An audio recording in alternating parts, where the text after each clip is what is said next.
So tonight we are talking about workplace politics. Playing chess off the board.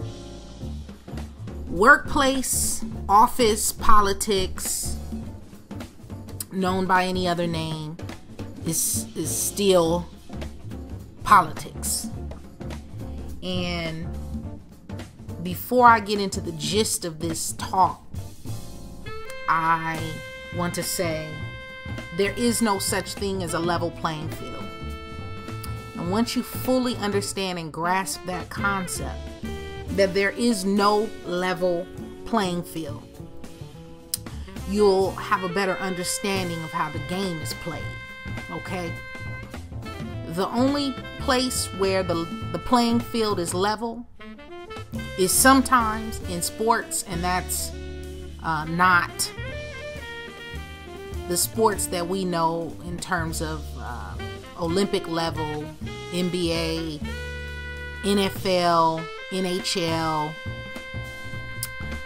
tennis, that type of thing, because so much money is involved. And when money is involved and it becomes that level of business, it's tampered with. But I'm talking about, level playing field where fair is fair. These are the rules. We all abide by those rules and we play to win. And may the best team or the best player win. Well, I was asked to talk about this topic today because it seems to be a huge obstacle for a lot of us, especially younger people. Younger people don't understand the way office politics work. Oftentimes they believe, if I work really hard and, I bring my creativity and my mind to the game and I have a polished winning resume and I go out there, I'll get a great job. First of all, a lot of us are beginning to see how even with a quote unquote college degree, MBA, master's degree, PhD, oftentimes when you get out of school, when you graduate from college, the biggest thing that you have going against you is that you have no experience. Okay? So although you have this wonderful, wonderful degree behind you, you have your letters behind you, if you don't know the right people, you're not getting in the door. That's first off. And even once you do get your foot through the door with your winning resume and your great big shiny glistening college degree, now you have entered the arena of the gladiators and you are ready to play chess off the board. Okay, so the workplace is like ground zero, and understand that from the gate. Whatever business you're in, whatever company you're in, whatever industry you're in, if you work for someone else, whether it's a corporation or a small business, even hell now startups, you're still in someone's vineyard. When I say someone's vineyard, I mean that this is something that someone else has established. They have their own mission statement. They have their own ideas and concepts and beliefs about how they think things should be. Oftentimes they've been doing it for a long time, 20, 25, 30, 35 and plus years. And so here you come into this vineyard or workplace.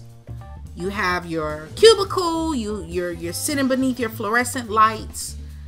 Wonderful. You have a decent salary, but you start to notice that there are small games being played. Okay? And no one is going to tell you this. No one told me this. They don't teach this in college. They don't teach this in trade schools. There's no certification course for it. So I'm going to give you the certification course tonight on workplace politics or office politics, playing chess off the board. Remember, this is chess, not checkers. So if you don't know how to play chess, a lot of this message may go over your head. So first learn how to play chess. when you play chess, there are two important figures on the chessboard. That's the king and the queen. The king is the most important piece on the chessboard, and the queen is the most valuable. And so the point of the game is to protect your king, protect your queen, and knock down as many pawns, or walk on, step on it, as many pawns as you have to step on to checkmate and beat the opposing king and queen. Ultimately the king. Okay. The queen can move around in ways that no one else can. Now, why is this important? Why am I talking about this? What the hell does this have to do with workplace politics? I'm going there. Stay with me. Your cubicle, your desk, is the chessboard, in case you haven't figured it out. You can choose to play this game, or you can act like it doesn't exist. In the book by Robert Greene entitled The 48 Laws of Power, which is an excellent epic book, I suggest everyone get a copy. If you have not already done so, please read this book. I used to read it every year, but I have so many books that I like to read every year that I had to kind of bump it out of the way because there's so many other great ones. But even my son, at a young age, I had him read The 48 Laws of Power, because although you may choose not to play games, understand that the game is being played.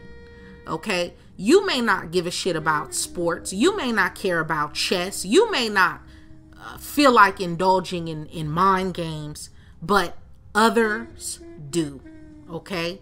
And you will either play the game and prepare yourself, protect your king and your queen, understand the rules, know how the game is played, and win monetarily, financially, and win mentally with peace of mind, being able to go home and sleep good at night because you're not being stepped on, and not allowing yourself to be manipulated and bullied and shit upon and overlooked. Okay, I'm gonna help somebody listening to this, and if I help one person, then I feel like I've done my job, and I'm happy with that. I can live with that. So your workplace is ground zero. Your cubicle, your desk, where you sit, that's the chessboard. All right. When you start out as a pawn, unless you were brought into a company through nepotism, through someone you know, your parents, or your dad owns the company, or your mother has a whole lot of influence and pull. Unless those things happen where you were placed in a position because of who you know, then you are a pawn when you come into someone's vineyard. All right. And understand that promotion is, most people think, oh, if I work really hard, I'll get promoted. And particularly if you are a melanated man or woman, or a black man or woman, or a woman or a man of color, you will see and you understand that it doesn't work that way. You can be the hardest worker in the company and still never be promoted. You can come in early, stay later than everyone else, and consistently be overlooked.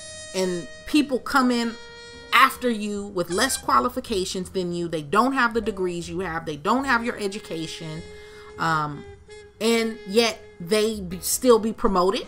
They still earn more money than you. And they're getting further. Why does that happen? Why does that happen? How is that possible? How is it possible that you can have an MBA or a PhD? Some of you have all the letters in the alphabet behind your name. You have so many degrees hanging on the wall, more degrees than a thermometer, and yet you cannot break the ceiling or break through the ceiling of a certain tax bracket, a certain salary. You're still making this low amount of money, and you can't seem to get anything over that, whatever that amount is to you. I would say you don't understand workplace politics. Okay? The 48 laws of power. Law number 1. Never outshine the master. Never outshine the master. Who is the master? The master is the king on the chessboard, or the queen on the chessboard.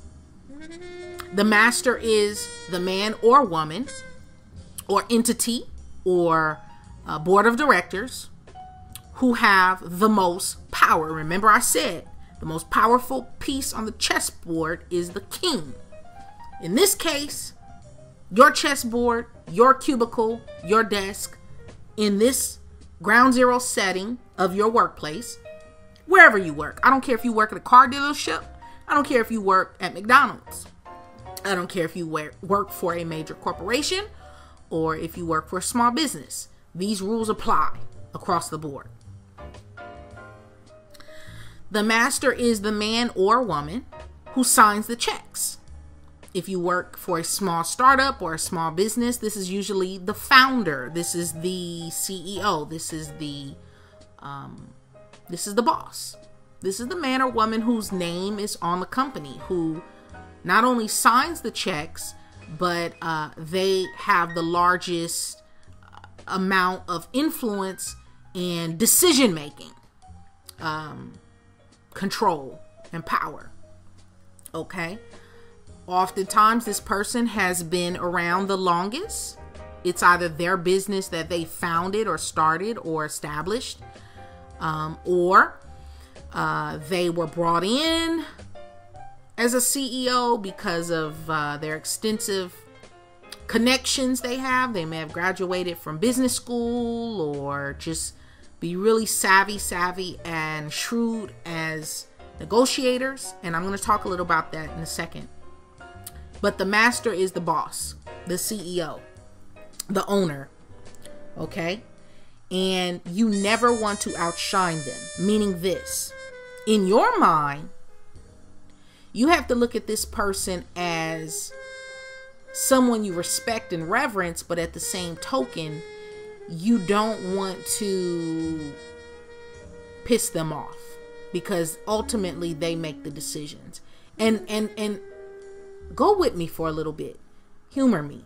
Think about this for what it truly is. And it truly is a game. And once you see it as a game and you play it like a game, not only will you get further, but it'll be fun to you, because it won't be just about a mundane going to work, eating your little healthy choice meal and, that kind of thing. It'll actually be fun to you, and you'll see how you can be promoted, and you'll see how you can maneuver things in this way.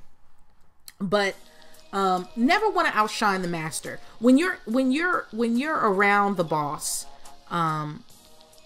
particularly the person who signs your checks or who is responsible for your wages, your earnings, your promotions, your quarterly review, the person who signs off on whether your projects get vetoed or the green light. You also don't want to waste their time. You don't want to piss them off, and you don't want to seem like a know-it-all. No one likes a know-it-all. Just like we hate know-it-alls in school, in the workplace, in the office, at work, no one likes a know-it-all. Now, you can know it all, just don't show it. Just because you know everything, all the ins and outs, and I actually advocate that.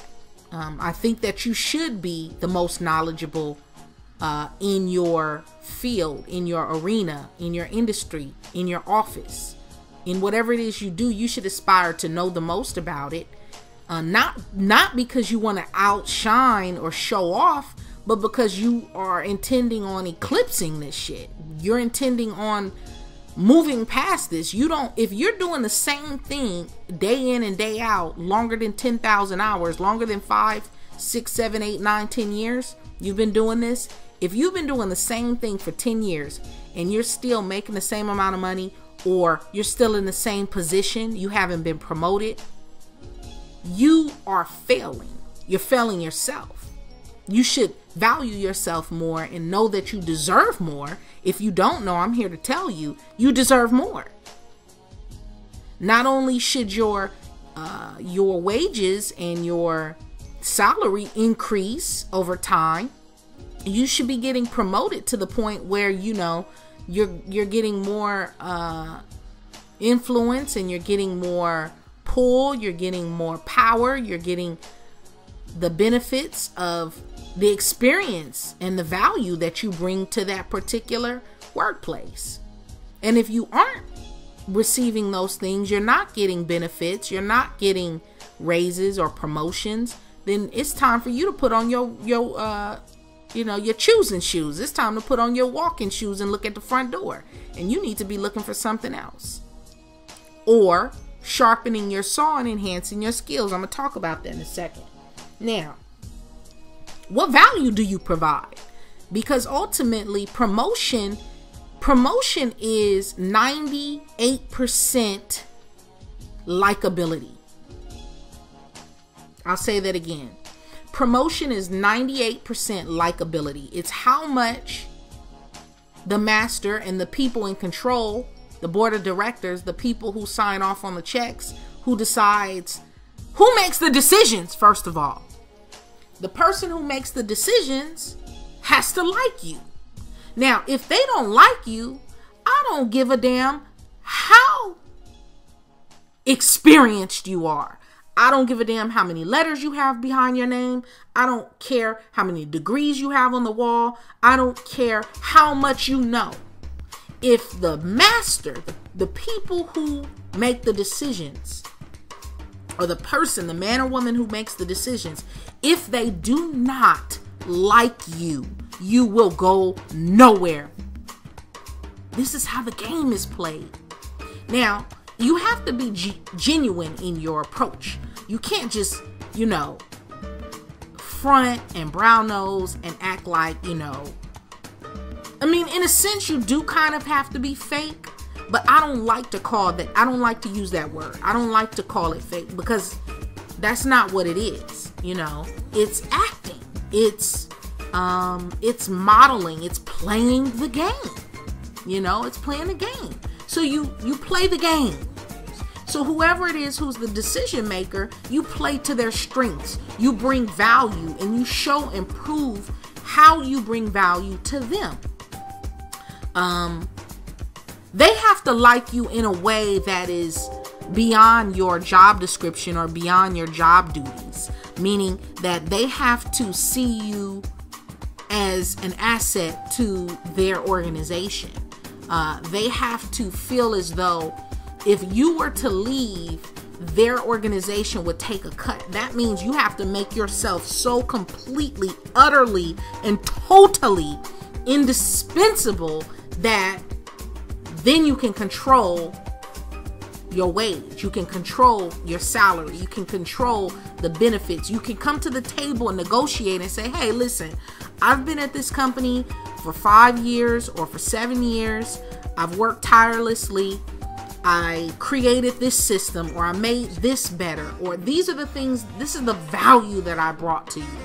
I'd like to see better benefits. You don't say it in maybe those terms, but you have to learn how to speak up for yourself and negotiate what it is that you want in this office environment. Now, I'm gonna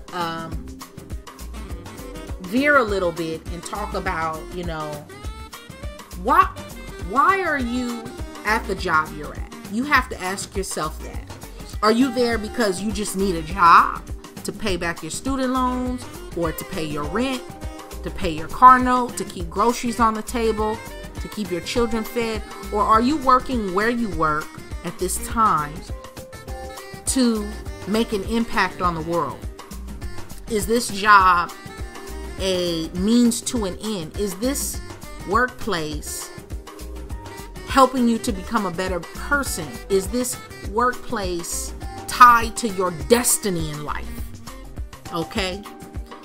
Only you can answer those questions for yourself, and about your life. Okay?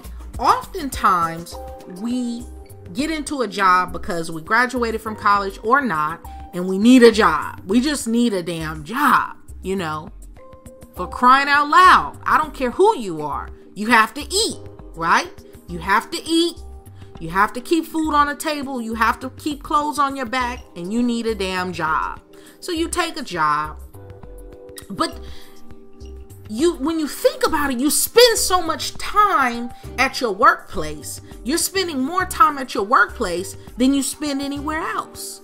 Okay, if you work the typical 9 to 5 or you work 40 plus hour work weeks, you're spending more time, more hours at that workplace than with your family.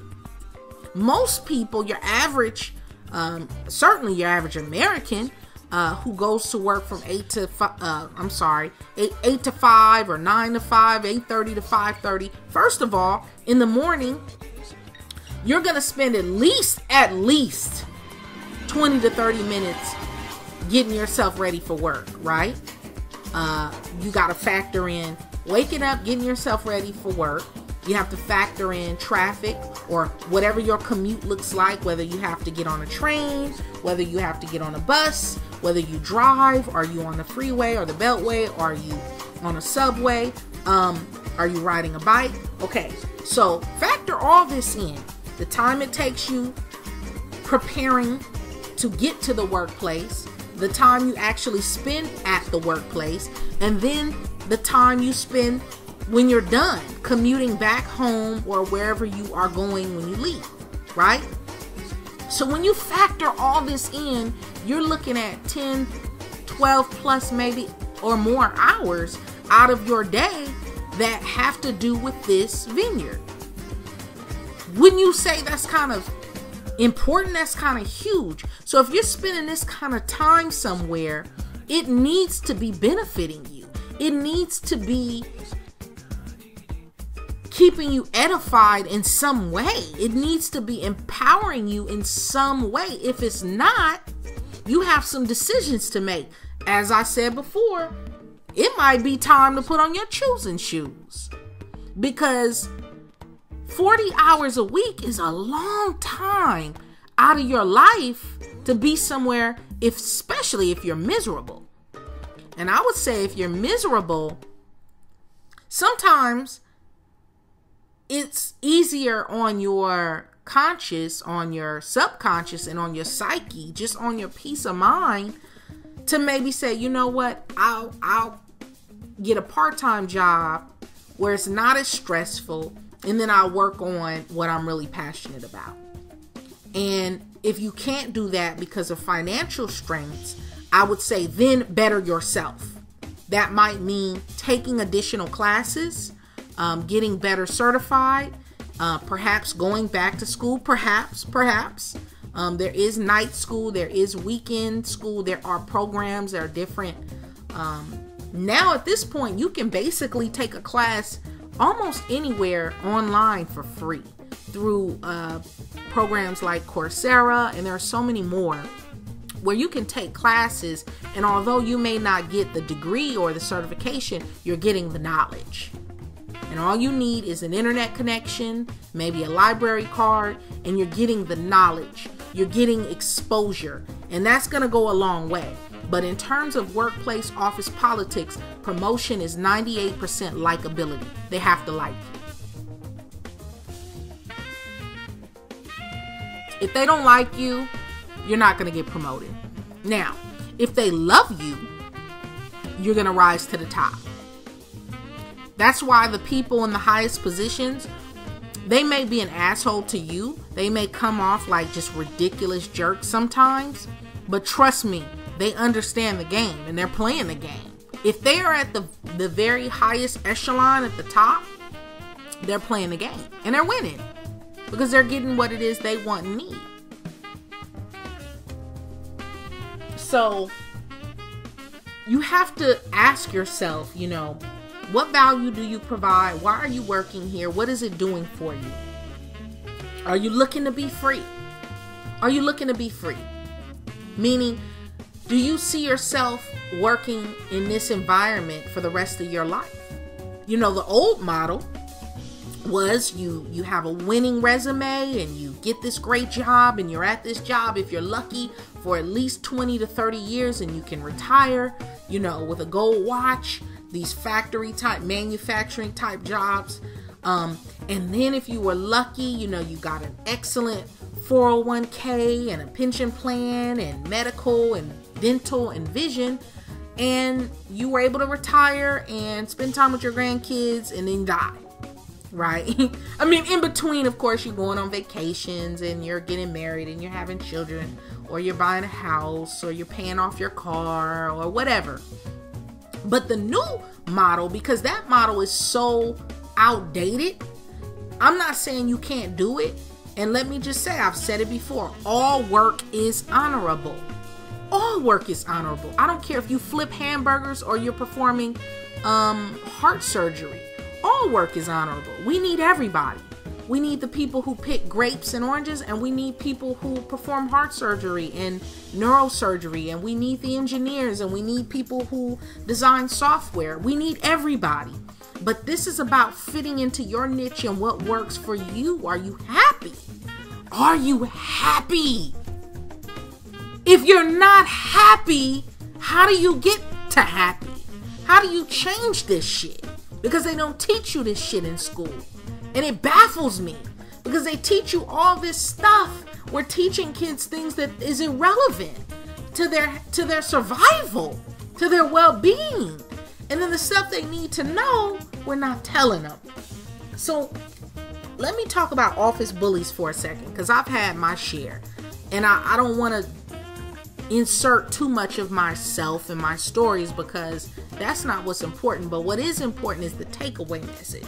I've had my share of office bullies. There's a lot of them. And let me tell you something about office bullies. Office bullies are a lot like, or workplace bullies are just like the bullies in school growing up. I'm going to tell you a secret about most bullies. Most bullies on the outside, they're really tough and big and scary and manipulative, and they can be a little intimidating, but inside they are fragile. By the very nature of their behavior, by the very nature of how they treat people, talk to people, talk down to people, I can tell they're fucked up inside. They have psychological issues. Oftentimes bullies, they were bullied, or they're powerless at home. They were a lot of times they have experienced, seen, heard, and or experienced firsthand a lot of abuse. People who come from good, decent homes and where they, where there is love, they don't have to behave in that way. So a lot of times the bully persona is a broken persona. This is a soul. This is a spirit that is broken inside. And if you can see through that bullshit and read them and basically stand up to them, they will crumple before you. I promise you, every time. And I'm telling you what I know from experience. They will crumple before you because they are paper tigers. They have no teeth. Bullies have no teeth. They're all bark and no bite. Because really true powerful people, true predators, whether it's in nature, the workplace, the office, true power players, they don't have to bark. You just know not to fuck with them, right? A lion, you know not to fuck with it. It really doesn't have to come barking at you. It doesn't have to come roaring at you. You can look at it and you see its teeth, you see how strong it is, how large it is, and you're like, nah, I'm good. I don't want that. The most powerful people, the most powerful animals in nature, the most powerful entities, even on in the unseen, in the spirit realm, the most powerful energies, they are often very silent. They don't have to do a lot because it's known they are not to be toyed with. So somebody who needs to beat up on and to slap around or manipulate or intimidate or frighten someone who's smaller than them or has less power than them or has less influence or less less presence than them, a bully, lets me know you don't have any power. You're trying to get it from somebody else. And the way you handle them is through standing up to them. You don't have to fight them. You don't have to go into the parking lot and, taking off your earrings and your jewelry and putting Vaseline on your face and talking shit in the parking lot. No, you find out where their weaknesses are. You find out the chink in their armor and you attack that. This is chess off the board, folks. Learn how to play chess off the board. You find where they are weak and you attack them where they are weak. Another great book I'm going to put out there, The Art of War. The Art of War. Sun Tzu. Beautiful book. Because it talks about this. Even in warfare strategy and warfare tactics, you have to use these tactics in the workplace. Because it's real. You strike while the enemy is not looking. You strike while the enemy is off guard. You strike the enemy where they are weak. This is the art of war. So if you know that, okay, this person is bullying me. Let's say the office bully is your boss. Let's say they're a micromanager. They're not the master. They're not the ones who sign off on checks and hire and fire. They're just your supervisor. Okay? If you have that kind of situation where you have those, I like to call them, they're just flunkies, basically. A middle manager.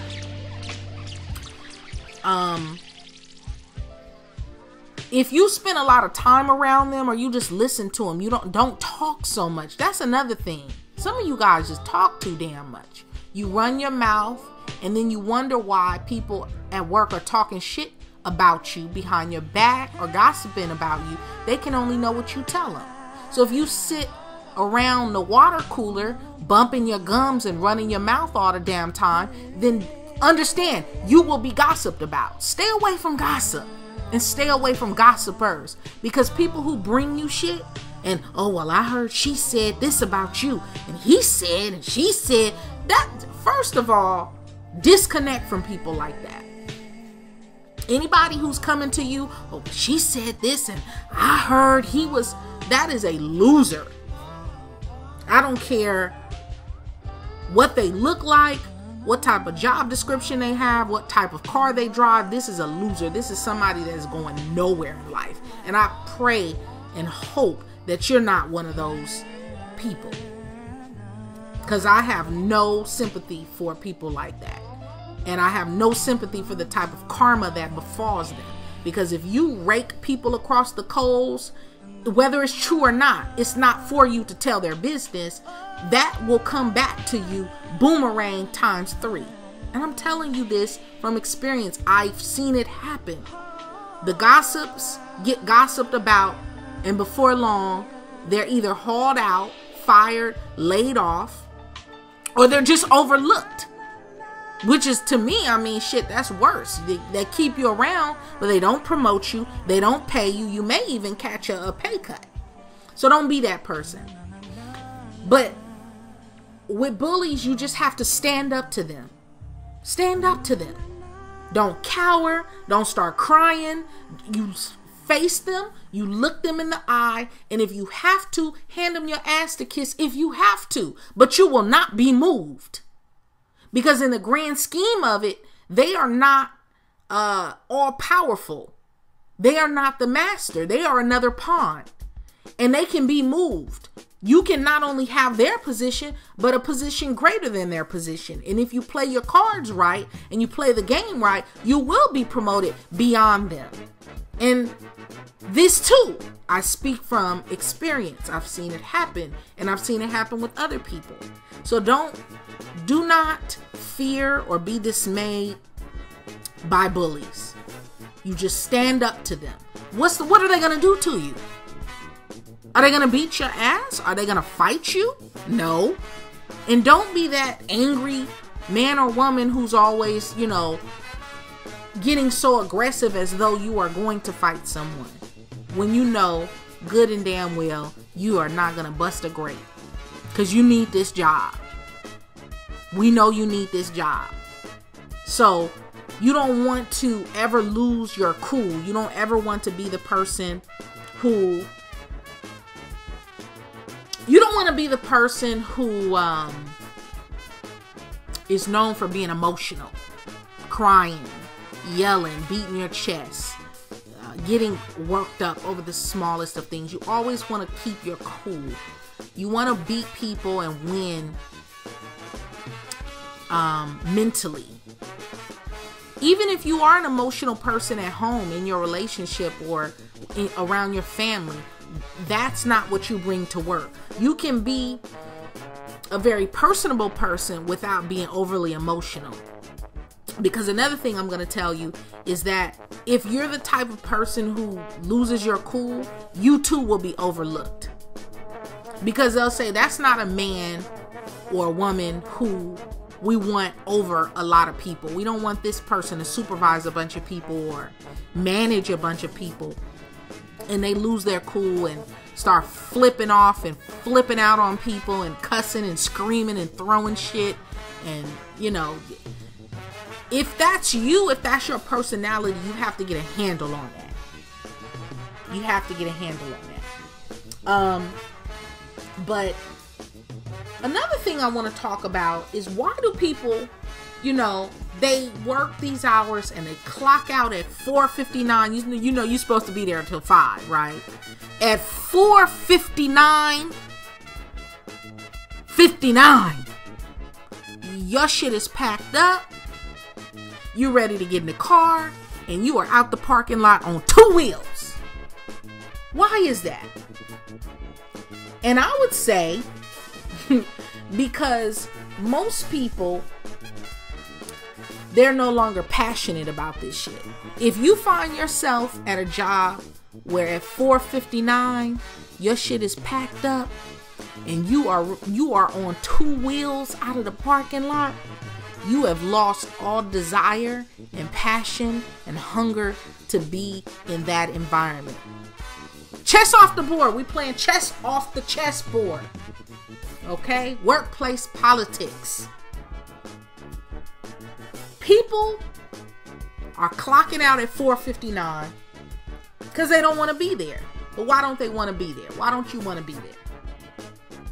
Why do people clock out at 4:59 to hurry up and go home, to shower, shit, and shave, and get in front of the TV to watch Empire or Scandal, or to surf the internet? You know, what some of you are doing.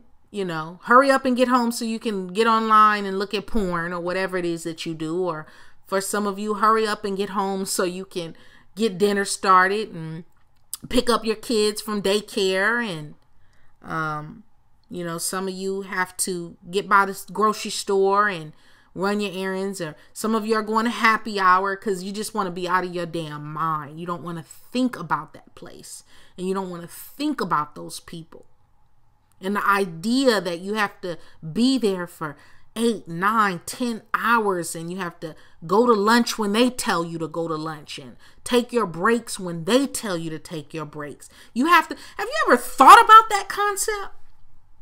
I mean, the whole notion of getting up in the morning to fight traffic. You have to get up in the morning, shower, shit, and shave by a certain time to get in traffic and fight people cutting you off in the road, to get to this place you really don't want to fucking be, to be around people that you despise, like they just work your nerves, right? And then you're there and it's like you have to force your body to be hungry at a certain time. What if you're not hungry at 12 o'clock? What if you're hungry at 10 and you're ready to eat at 10 and you're ready to eat at 11, but you have to wait and wait to eat when they tell you to eat? Or okay, you've gone to lunch and you come back and you have to use the bathroom. Like, you really have to use the bathroom. You know what I mean when I say really, like number 2. And you have to wait, or you have to go, and it's like you have to wait till they tell you, okay, it's okay to take your break. Go ahead and you try to find a stall upstairs somewhere that no one else uses so you can really go to the bathroom, right? But you guys see what I'm saying? This shit is not natural. The body does not work that way. We force ourselves up in the morning to go to this place we hate. Why are we doing this? Why are you doing this? And how do you break free of this? Office politics, workplace politics, playing chess off the board. People want to get free. They want to be free of this. Right now, you stand to win a lottery jackpot of $1.5 billion, the Powerball in the United States of America right now, in the U.S. and North America, for the states that participate. There's an opportunity to win $1.5 billion playing the Powerball jackpot lottery earnings, $1.5 billion. And people are wrapped around the corner, wrapped around lines, wrapped around the block to get these lottery tickets, because people have bought into the illusion that if I get that kind of money, if I could win that kind of money, if I could possess that kind of money, I will be free. I won't have to deal with this shit no more. That's what people are thinking. This is what people believe. People want to be free. They want to escape this shit. It's not fun anymore. It's not what mom told you it would be. This isn't what they taught you in school. They didn't say it would be like this. What do when you find yourself in this position, but you have to stay in this godforsaken place because you have student loans and you have a car note and you have bills and you have rent to pay and you have children, or you have people expecting this from you, people depending on you, but you hate this place. You hate it. You drive up in the morning, you pull in the parking lot, and you feel like you want to fucking throw up. You feel nauseous. You're sick to the stomach. Because you don't want to deal with this shit another day. What do? And I'm telling you, you learn how to play the game. And before long, when you learn how to really play this game, you will play yourself on out of there, onto brighter horizons, greater horizons. And I'm telling you what I know. You can take that to the bank. So this is a game. And I know it's mundane. The funny thing is, they tell you to work so hard in school for, 13, 14, 15, sometimes up to 20 years in school to get this job that they tell you, oh, you're going to love it, and you're going to make a whole lot of money. But it's like, if you're doing something that's mundane, if you're doing it day in and day out to the point where it's no longer fun, it's not fun to you anymore, and there's no passion there, there's no enthusiasm there, you aren't being fed any longer, you aren't learning anything, you aren't growing, you aren't impacting the world, because I believe you came here to impact the world in some way. In some way. You were not born to just have a job and work till you're decrepit and you can't move anymore and you can't enjoy life anymore, and you've worked so hard just to pay somebody else off, or to make someone else wealthy, or to ensure that someone else is able to put their children through school, or pay for their vacations, or pay for their yacht, but you're not enjoying life. That life was not meant to be that way. And I say there's a blueprint to get out of that, but that blueprint hinges on your ability to play the game. You can get out by either maximizing and monetizing your own abilities, skills, talent, and gifts to the world, and become your own boss, become your own entrepreneur, have your own startup. Or you can find someone who, because you may be the type of personality who you don't necessarily want to have your own business or have your own company. You work really well behind the scenes. You're a great stage crew type of person. You don't need to necessarily be on the stage, in front of the curtain, in front of the spotlight, but you do really well as stage crew. Well, if you're that type of personality, you have to find someone who is comfortable with being on the stage, in front of the spotlight, in front of the curtain, and support them. Because sometimes it's better to be a really great wingman than the man.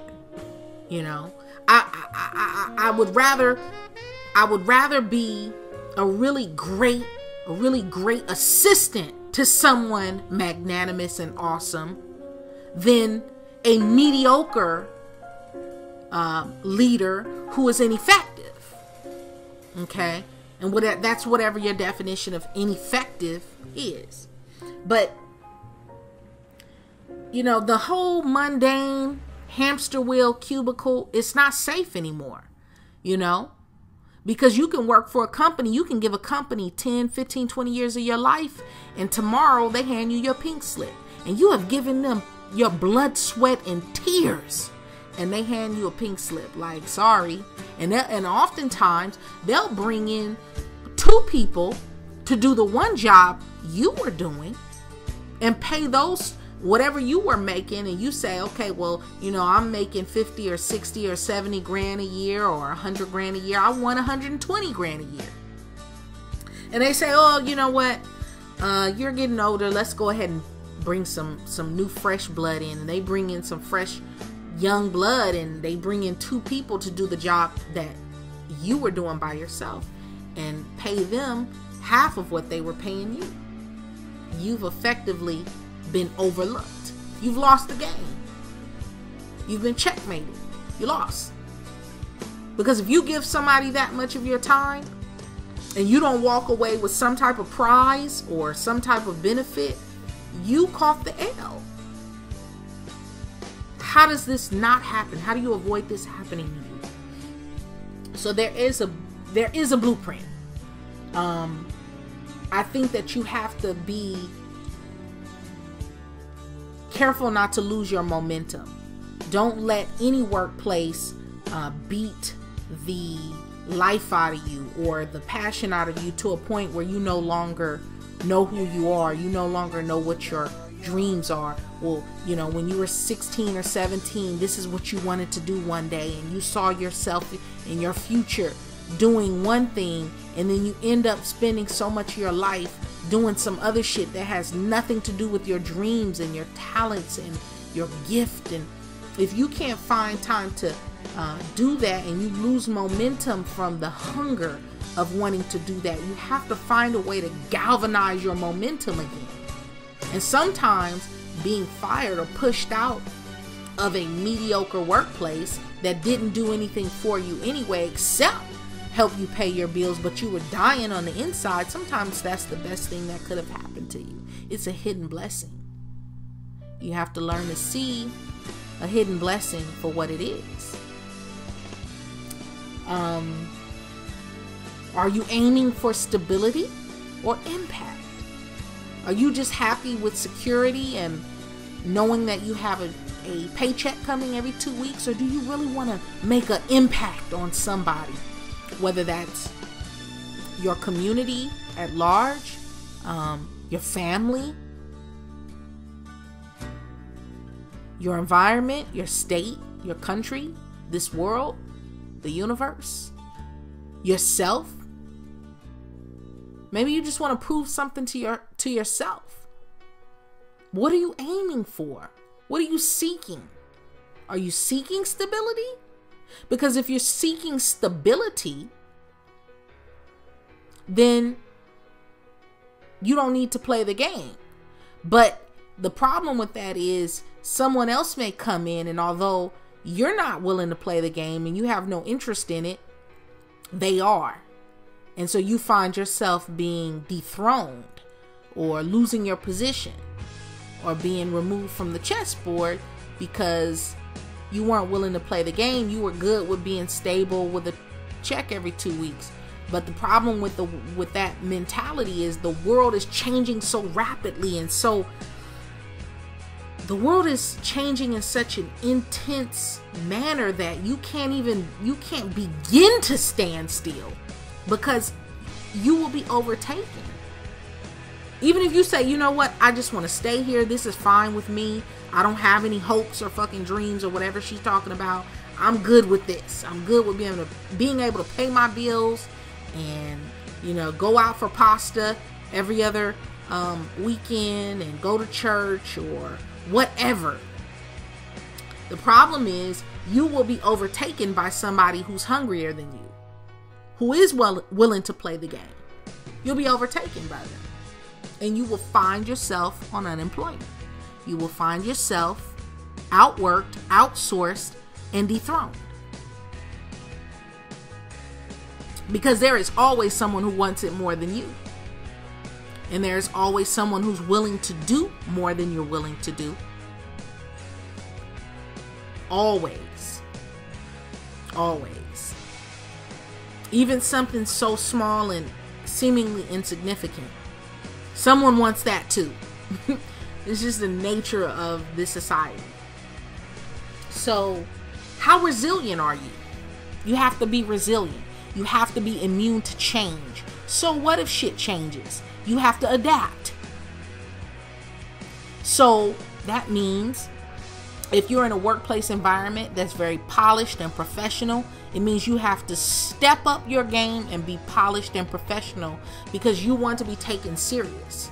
They won't take you serious if you come in there sagging and, you know, wearing large t-shirts or extra large t-shirts, or you're dressed like you're going to the club or to a lounge at work. They won't take you serious. Sometimes you have to dress for the direction you want to go. Don't dress how you see everybody else dressing. Always dress a step above, a step or a notch above, because then you'll be seen as a notch above. People judge us by our packages. It's wrong as hell, but we all do it. They say, oh, don't judge a book by its cover. Don't, it's the beauty is skin deep. But we all judge each other by our packages. We judge each other by our covers. That's what we do. We make all these random assumptions based on the way someone is dressed, based on their hair, based on their skin color, based on where they live, what type of car they drive. You don't know anything about these people until you actually have a conversation with them and speak to them and hear their heart and their mind. You don't know anything about anyone.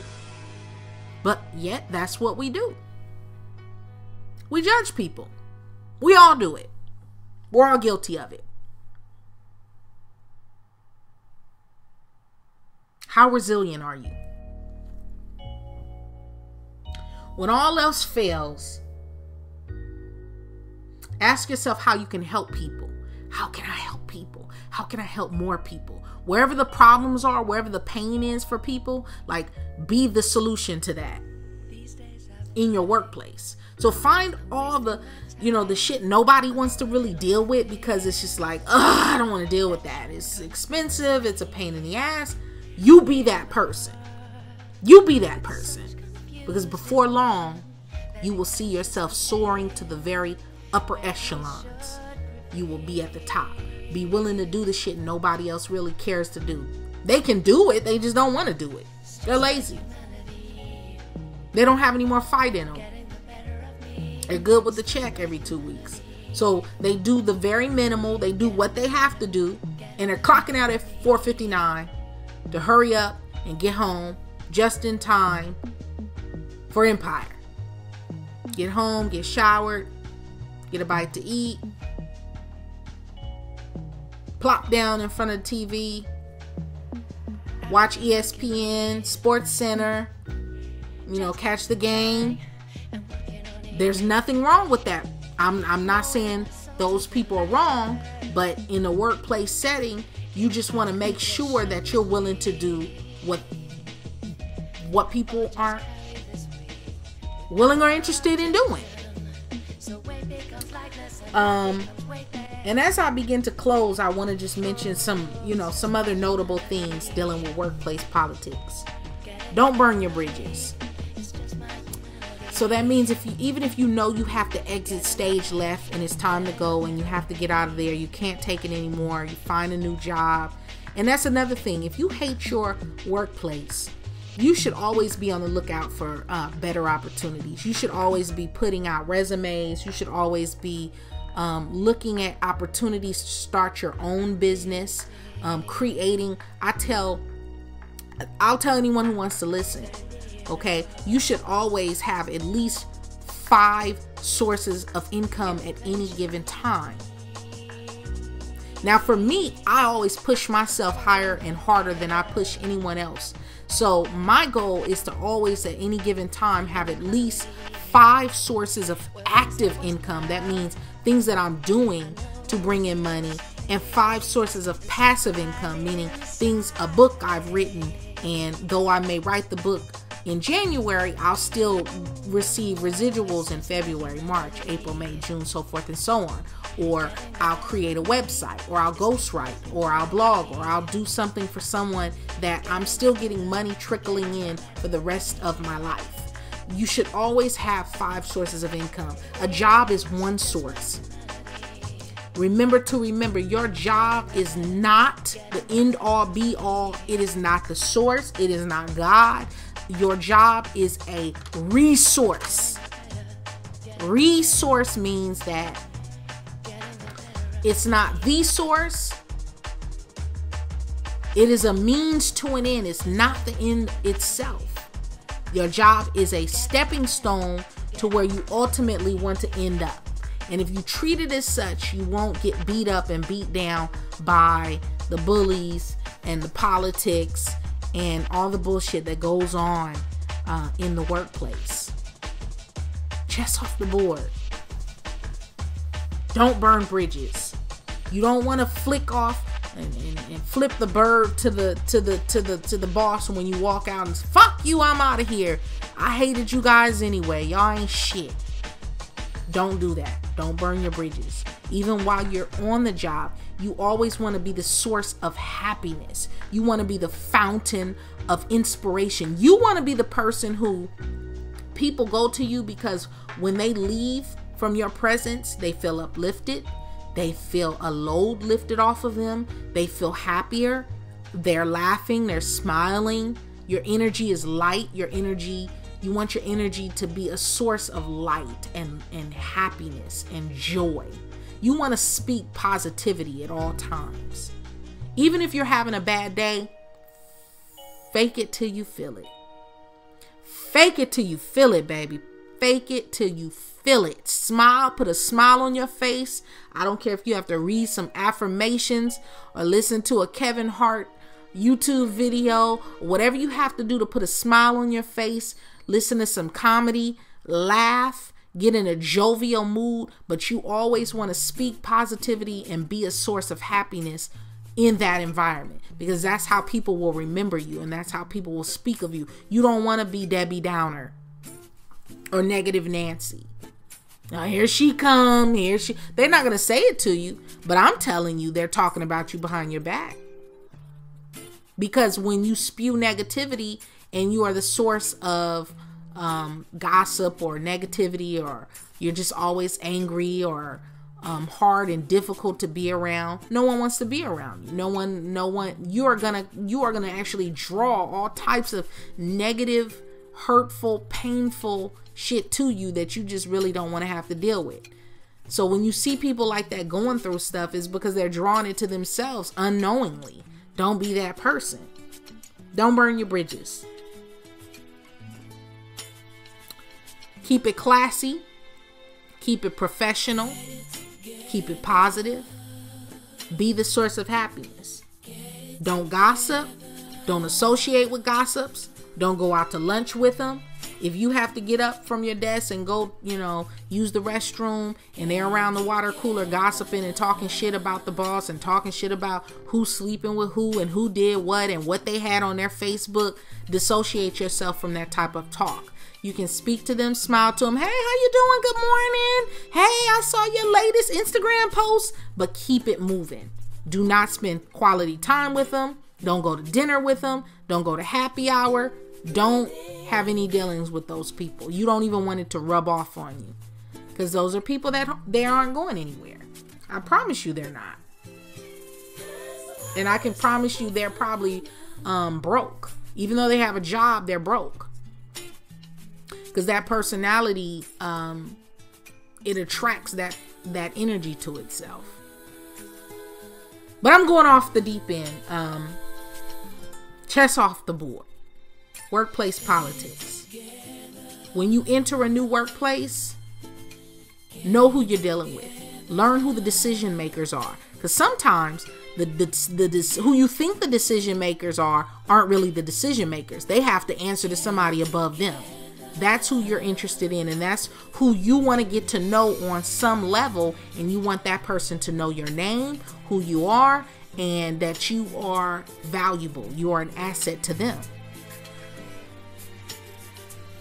Oftentimes, what we don't understand and realize is the person sitting at the front desk, the receptionist, they are the gatekeepers. Always take care of the gatekeepers. Make sure they like you. Make sure they know you. Make sure you take good care of them. Take them Starbucks. Compliment them. Compliments are always wonderful. You want to always be the source of sparkling conversation. Show them positive, powerful body language. But take good care of the gatekeepers, because the gatekeepers ultimately, they have the scoop on everybody. And a lot of times, although they may be in a quote unquote low income or seemingly they don't have any power position, they do. They do. So I'll be the first to tell you, take really good care of the gatekeepers wherever you go. If the gatekeepers like you, you will rise to the top. You will rise like cream all the time, because they talk to the decision makers. Be strategic in what you do and how you do it. So even at office functions, the holiday party, you don't want to get plastered at the holiday party. Do not get plastered, wasted, drunk off your ass at the holiday parties. You still want to maintain a level of professionalism. You want to carry yourself with some decency and show that you are able to maintain your cool. You're able to maintain your liquor. You don't want to be that person who's just out of control, showing out. Because they will talk about you behind your back. I'm telling you, they will. Collaborate. You want to have friends, and you want to have allies, people who you're compatible with, that you have things in common. You always want to have some allies, because oftentimes it's the allies who will get you through.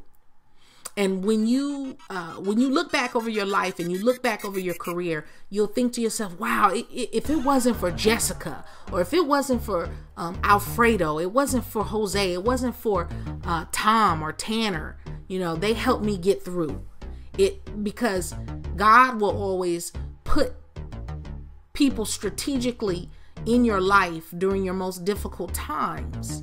They are placed there. These are almost like your guardians in a lot of ways, but they are strategically placed to help you weather the storm. So it'll be somebody who always seems to bring a smile to your face, or you guys can go to lunch together or hang out together, and they just get you. They get your sense of humor, they get your brand of your attitude, the way you think, your personality, and you guys just click naturally, and these are the people who end up in your wedding, or they end up being the godparents of your child, or you just become friends and you remain friends even after you both are long gone from that particular workplace. But find your allies and hold them close to your chest. Hold them close, keep them close. Take good care of them. Never talk about them behind their backs, and always be of value to them. Your allies. Collaborate with your allies. You'll need them.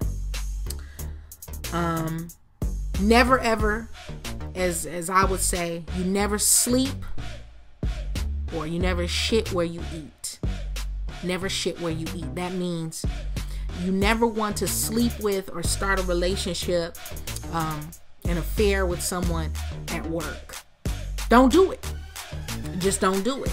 Because what happens when that doesn't work out? Definitely don't want to have an affair with your boss. Never have an affair with your boss.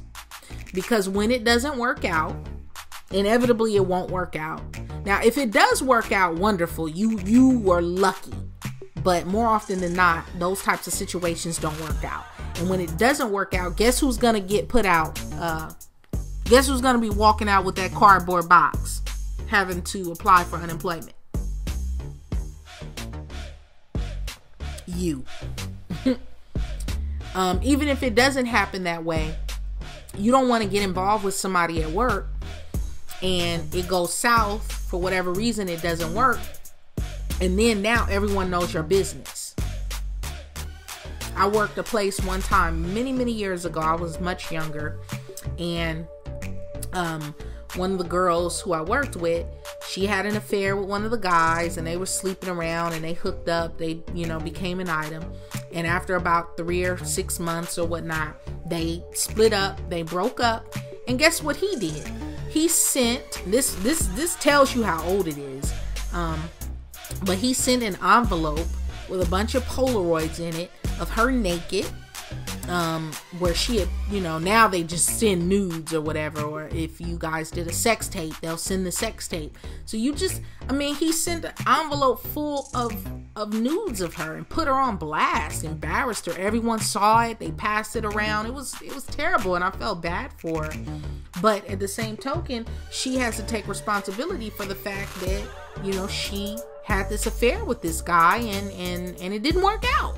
And so now your business is being spread around like dirty laundry. So to avoid that from happening, don't ever shit where you eat. Your job is where you eat. You don't want to even bring any of your business and your personal life to that place. You want to keep them totally separated if you can control yourself. There are over 7 billion people in this world. Choose one. You don't have to choose one that works in the same space that you have to be 40 plus hours out of the week. It's just not good business. It's not wise. It's not a wise thing to do. Now, you can do what you want to do, but I'm just telling you, I've never seen it work out to anyone's benefit. I have not. I'm sure there are exceptions, but I have not seen it. And something else I want to mention, social media. You definitely want to I wouldn't even add people onto my social media who I work with if I were you. Because 9 times out of 10, most people on social media, they can really be their, it's like a shadow version of themselves. So a lot of times when people get behind a keyboard, they get brave, they get real courageous, and they say things and do things online that is either a depiction of who they would like to be, but they're not quite there yet, or who they want people to believe they are. But at any rate, I don't understand why people have a Facebook or a Twitter or Instagram or Snapchat, and they have all their colleagues on their Facebook. Now again, you can do what you choose to do, but I say you don't want them in your personal business.